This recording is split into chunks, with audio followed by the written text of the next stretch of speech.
ಇದೆ. ನಮ್ಮೂರ್ ಲೈಬ್ರರಿ ಒಳಗೆ ಕಂಪ್ಯೂಟರ್ ಹಾಲ್ ಇದೆ. ಇದೆಲ್ಲ ಚೆನ್ನಾಗಿ ಪೇಂಟಿಂಗ್. ನಾವು ಗಿಡ ಮರಿಗಳನ್ನ ಹಾಯ್ಸಿ ಕಡ್ದೀವಿ. ನಾವು ಆಟ ಆಡುವಲ್ಲೇ ಒಂದು ಬಾವಿ ಐತಿ. ಆ ಬಾವಿಗೆ ಐತಿ ಅಂದ್ರೆ ನಾವು ಈಗ ಹೇಳಕ್ಕಾಗದಷ್ಟು ಕಲ್ಸೈತಿ. ಊರಾಗ ಹೊಲಸಲ್ಲ ಅಲ್ಲೇ ಐತಿ. ಬಟ್ ಅಲ್ಲೇ ಚಲ್ತಾರ, ಎಲ್ಲ ತಂದು ಅಲ್ಲೇ ಹಾಕ್ತಾರ. ಬಟ್ ಪಂಚಾಯತಿಗೆ ಹೇಳಿದ್ರಿ ಏನಂದ್ರೆ ಪಂಚಾಯತರ ನೆಗ್ಲೈಟ್ ಒಟ್ಟ ಅವ್ರ ನಮಗೆ ಈಗ ಆಗಲ್ಲ, ನಾವು ಮಾಡ್ತಿಲ್ಲ, ವ್ಯವಹಾರ ಮಾಡ್ತಿಲ್ಲ, ನೆಗ್ಲಿಜೆನ್ಸಿ ತೋರಿಸ್ತಾರ. ಹಿಂಗಾಗಿ ನಾವು ಯುವಕರು ಮಾಡಕ್ಕಂತೀವಿ. Hi guys, welcome back to my new log.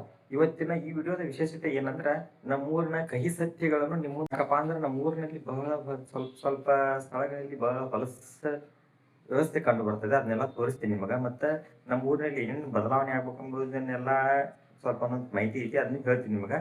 ನೋಡಿ ಫ್ರೆಂಡ್ಸ್, ಇವತ್ತಿನ ವಿಡಿಯೋದ ನಿಮ್ಗೆ ಏನೇನು ತೋರಿಸ್ತೀನಿ, ಏನೇನು ಸಾಧ್ಯ ಆಗ್ತಿ ಎಲ್ಲ ಹೇಳ್ತೀನಿ.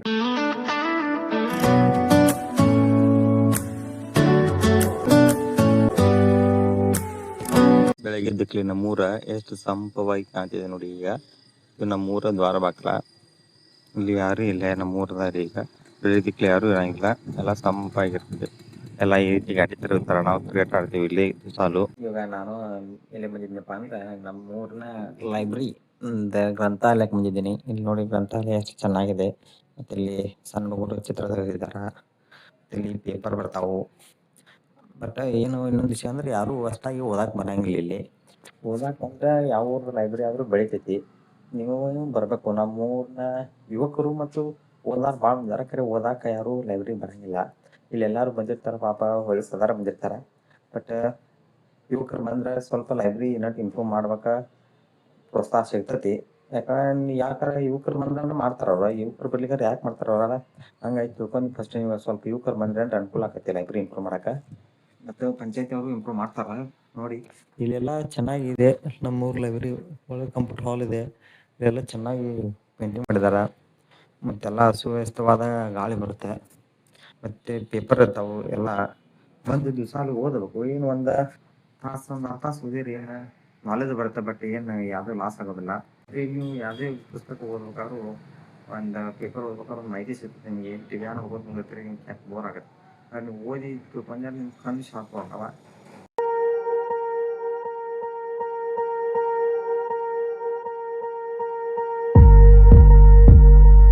ನಾವು ಲೈಬ್ರರಿನಲ್ಲಿ ಕೂತು ಒಂದು ಪೇಪರ್ ಓದಕ್ಕನ ನಮ್ಮ ಊರಾಗ 4 ಸಲ ಮಳೆ ಬಂದು 4 ಸಲ ಮಳೆ ನಿಂತು ಅಷ್ಟು ಚಂದ ಮೋಡ ಆಗೈತೆ ನಮ್ಮ ಊರಾಗ. ಈಗ ಮಳೆ ಆಗೋ ಟೈಮ್ನಾಗ ಮಳೆ ಆಗಲಿಲ್ಲ. ಈಗೂ ಮಳೆ ಬೇಕು ಬರ್ತೀರಿ, ಅದು ಚೆನ್ನಾಗಿ ಆಗತ್ತೆ ಮಳೆ. ಬಟ್ ಇವತ್ತು 2 ದಿವಸ ಆತು. ಈಗ ಮತ್ತೆ ಒಂದು 2 ನಿಮಿಷ 2 ಸೆಕೆಂಡ್ ಆಗೋದು, ಮತ್ತೆ ಸ್ಟಾಪ್ ಆಗೋದು, ಮತ್ತೊಂದು 2 ನಿಮಿಷ ಆಗೋದು, ಸ್ಟಾಪ್ ಆಗ್ತಿ.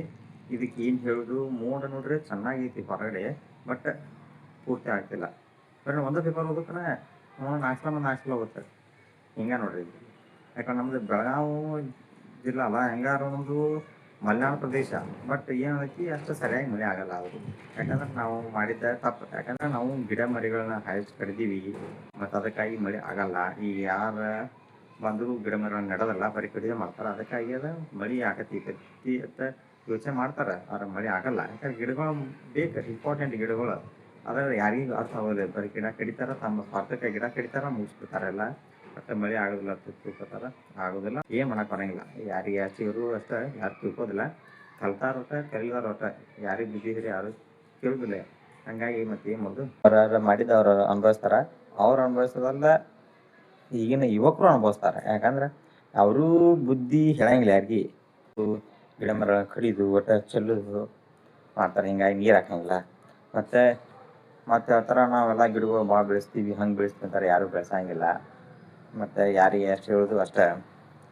ಮತ್ತು ಇದರ ಸರ್ಕಾರಿ ಗಿಡಗಳು ಇರ್ತಾವ, ಅವನು ಕಡಿಬಾರ್ದಂದು ಅವಕ್ಕೂ ಬುದ್ಧಿ ಇರಂಗಿಲ್ಲ. ಯಾಕೆ ಅವನು ಯಾರು ಬೇಕಾದ್ರೆ ಕಡಿತಾರೆ. ಸರ್ಕಾರದವ್ರು ಬಂದು ಕೇರ್ ಮಾಡಂಗಿಲ್ಲ. ಪಂಚಾಯತಿಯವ್ರಿಗೆ ಗಿಡಗಳು ಇರ್ತಾವೆ, ಅವರು ಕೇಳಂಗಿಲ್ಲ ಪಂಚಾಯತ್ಯಾಗ. ಒಂದು ವ್ಯವಸ್ಥೆ ಅನ್ನೋದು ಹಾಳಾಗಿ ಹೋಗೈತಿ. ಯಾವುದೇ ಪಂಚಾಯತಿ ಅಭಿವೃದ್ಧಿ ಕಾರ್ಯಗಳು ಯಾವಾಗೂ ಆಗಂಗಿಲ್ಲ. ಒಂದಿಟ್ಟು ವ್ಯವಸ್ಥೆನ ಹದಗೆಟ್ಟು ಹೋಗೈತಿ. ಮತ್ತು ಏನು ಮಾಡೋದು? ಎಷ್ಟು ಐತೆ ಅಷ್ಟ್ರೊಳಗೆ ಇರ್ಬೇಕಂತಲ್ಲ, ಹಾಗೆ ಐತಿ ನಮ್ಮ ಊರ. ಅದಕ್ಕೆ ಎಲ್ಲ ಟ್ರೈ ಮಾಡತ್ತಾರ. ಬಟ್ ಏನಾದ್ರು ಡೆವಲಪ್ಮೆಂಟ್ ಚೇಂಜ್ ಮಾಡಬೇಕು ಅಂತ. ಬಟ್ ಚೇಂಜ್ ಆಗ್ತಿ. ಸಿಸ್ಟಮ್ ಹಂಗೈತಿ, ಏನು ಮಾಡಕ್ಕೆ ಬರಂಗಿಲ್ಲ. ಚೈನಾ ಹೆಂಗೆ ಬೆಳೆದ್ಬಿಟ್ಟದ, ಚೇಂಜ್ ಮಾಡಕ್ಕೆ ಬರಂಗಿಲ್ಲ. ಯಾಕಪ್ಪ ಅಂದ್ರೆ ಭಾಳ ಸಮಸ್ಯೆನ ಅದ. ನೀವು ಚೈನ್ ಒಮ್ಮಿಗೆ ಚೇಂಜ್ ಮಾಡ್ತಾರೆ ಆಗೋದಿಲ್ಲ. ಯಾಕೆ ಈಗಿಂದ ಅಲ್ಲದ, ಭಾಳ ವರ್ಷದಿಂದ ಬಂದಂಥ ಚೈನ್ ಇದೆ. ಯಾಕಂದ್ರೆ ಈಗ ಒಮ್ಮೆ ಕಡಿಮೆ ಮಾಡ್ತಂದ್ರೆ ನಿನ್ನಿಂದ ಕೆಲಸ ಅಲ್ಲ, ನಮ್ಮಿಂದ ಕೆಲಸ ಅಲ್ಲ. ಅವಕ್ಕೆಲ್ಲ ಊರನ್ನ ಅರ್ಗಟ್ಟೆ ಆಗಬೇಕು ಅಂದ್ರೆ ಆಕೈತಿ. ನಮ್ಗೆ ಅಲ್ಲಿ ಸ್ವಲ್ಪ ಪ್ರಾಬ್ಲಮ್ ಐತಿ. ಯಾಕಂದ್ರೆ ನಾವು ಮಾಡಕ್ಕೆ ಹೋಗಿ ಯಾರು ಹೆಚ್ಚು ಕಡಿಮೆ ಮಾಡ್ತಾರೆ, ಅವಾಗ ಅದ್ರ ಹೊಣೆಗಾರ ಯಾರು ಮತ್ತು ನಮಗೆ ಬೈತಾರೆ ಮಂದಿ ಊರನಾರ. ಅದಕ್ಕೆ ನಾವು ಮಾಡೋಕ್ಕಿಲ್ಲ. ಈಗ ನಮ್ಗೆ ಸಪೋರ್ಟ್ ಇತ್ತು ನಾವು ಮಾಡ್ತೀವಿ. ಏನೇನು ದೊಡ್ಡ ಮೇಲೆ ಮಾಡೋದ್ರಿಂದ ಕ್ಲೀನ್ ಮಾಡೋದೇನಲ್ಲ, ನಮ್ಮ ಪಾರಂಪರಿಕವಾದಂಥ ಬಾವಿ ಅದ, ನಾವು ಮಾಡ್ತೀವಿ ಕ್ಲೀನ. ಬಟ್ ನಮಗೂ ಒಟ್ಟು ಫೈನಾನ್ಷಿಯಲಿ ಸಪೋರ್ಟ್ ಬೇಕಲ್ಲ. ಯಾಕಂದ್ರೆ ಪಂಚಾಯತ್ಯಾಗ ಫಂಡ್ ಇರ್ತೈತಿ, NGNರೇಗಾ ಫಂಡ್ ಇರ್ತೈತಿ, ಅದರಿಂದ ಮಾಡ್ಸಿರಾಕತಿ. ಬಟ್ ಅವ್ರು ಮಾಡ್ಸಂಗಿಲ್ಲ. ಏನು 2 ಸಲ ಇವ್ರು ಬರೀ ಏನು ಆಗೋಲ್ಲ ಅಂತ ಹೇಳ್ತಾರೆ. ಅರ್ಜಿ ತೊಗೋತಾರ, ಅರ್ಜಿ ತೊಗೊಂಡು ಗಪ್ಪಾಕಾರ ಅಷ್ಟೇ ರಿಸಿಪ್ಟ್ ಕಾಪಿ ಕೊಡ್ತಾರೆ, ಗಪ್ಪಕ್ಕ ಎಷ್ಟಾಗೈತಿ. ಮತ್ತು ಏನಾಯ್ತು ನಮಗೆ ಇಲ್ಲಿ ಆಡೋಕ್ಕೂ ಒಂದು ಗ್ರೌಂಡ್ ಇಲ್ಲ. ನಾವು ದಿವಸ ಆಡ್ತೀವಿ. ಇಲ್ಲಿ ಸಣ್ಣ ಹುಡುಗರು ಸತಿ ಇರ್ತಾರೆ, ಅವರು ಹೋಗಿ ಬಾವಿಯಾಗೆ ಬಿದ್ದರೆ ಯಾರಿಗೆ ಹೇಳ್ಬೇಕು, ಯಾರಿಗೆ ಕೇಳಬೇಕು ಅನ್ನೋದು ಯಾರಿಗೆ ಒಬ್ರಿಗಾರ ನಮ್ಮ ಊರಿನ ಗ್ರಾಮ ವಾಸ್ತವ್ರ ಯಾರ್ಯಾರು ಒಬ್ರಿಗಾರ ಗೊತ್ತೈತಿ ಇದ್ರ ಬಗ್ಗೆ.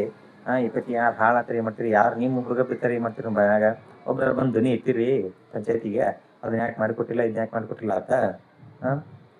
ಬಾವಿ ಅಲ್ಲಿ ಬಂದು ನೋಡ್ರಿ ಅಷ್ಟ. ನಿಮ್ಗೆ ಗೊತ್ತಲ್ಲಿ ಬಾವಿ ವಿಡಿಯೋ ಹಾಕ್ತೀನಿ, ಇದ್ರ ಜೋಡಿ ಬಾವಿ ವಿಡಿಯೋ ಬರತ್ತೀಗ, ಅದನ್ನ ನೋಡ್ರಿ. ಎಷ್ಟು ಹೊಲಸ ಐತೆ ಅಂದ್ರೆ ಖರಾಬ್ ನಾವು ನಮ್ಮ ಊರಾಗ ಗಟರ ಸತಿ ಸ್ವಚ್ಛ ಐತಿ. ಅದಕ್ಕೆ ಕೆಟ್ಟ ಹೊಲಸ ಅಂದ್ರೆ ಬಾವಿ, ನಮ್ಮ ಪಾರಂಪರಿಕವಾದ ಬಾವಿ ಅದ.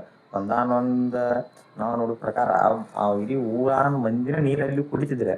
ಈಗ ನಮ್ಮ ಬಾವಿ ಸನಿಯಕ್ಕೆ ಪಾಸತಿ ಅಸಹ್ಯ ಪಡ್ತಾರೆ, ಆ ಪತಿ ಹೊಲಸ ಮಾಡಿದಾರೆ. ಯಾಕಪ್ಪ ಅಂದ್ರೆ ಅವು ಎಲ್ಲ ಊರಾಗ ನೀರು ಬಂದಾವ ಮನೆಗೆ, ಅದಕ್ಕೆ ಅದು ಬಂದತಿ ಚಲೋ, ಅದೇನಿಲ್ಲ. ಬಟ್ ಈ ಹಳೆ ಪಾರಂಪರಿಕವಾದಂಥ ಬಾವಿನ ಉಳಿಸೋಬೇಕಲ್ಲ.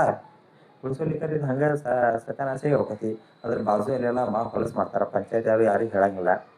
ಊರನಾರಿಗೆ ಬರ್ತಾವ ಪಂಚಾಯತ್ ಹೇಳೋಂಗಿಂತ ಮೊದಲ ನಮ್ಮ ಊರ ನಮ್ಮ ಸ್ವಚ್ಛತೆ ನಾವು ಕಾಪಾಡ್ಕೋಬೇಕು ಅನ್ನೋದು ನಮಗೆ ಅರಿವು ಇರಬೇಕು. ಅರಿವು ಇರಂಗಿಲ್ಲ ಹಿಂಗೆ ಮಾಡೋದು. ಹಿಂಗಾದ್ರೆ ಯಾವುದೇ ಊರು ಸ್ವಚ್ಛತೆ ಉಳಿದಿಲ್ಲ. ಸ್ವಚ್ಛತೆ ಉಳಿಯುತ್ತೆ ಅಂದ್ರೆ ನಮಗೆ ಆರೋಗ್ಯವಾಗಿ ಚೆನ್ನಾಗಿರ್ತದೆ.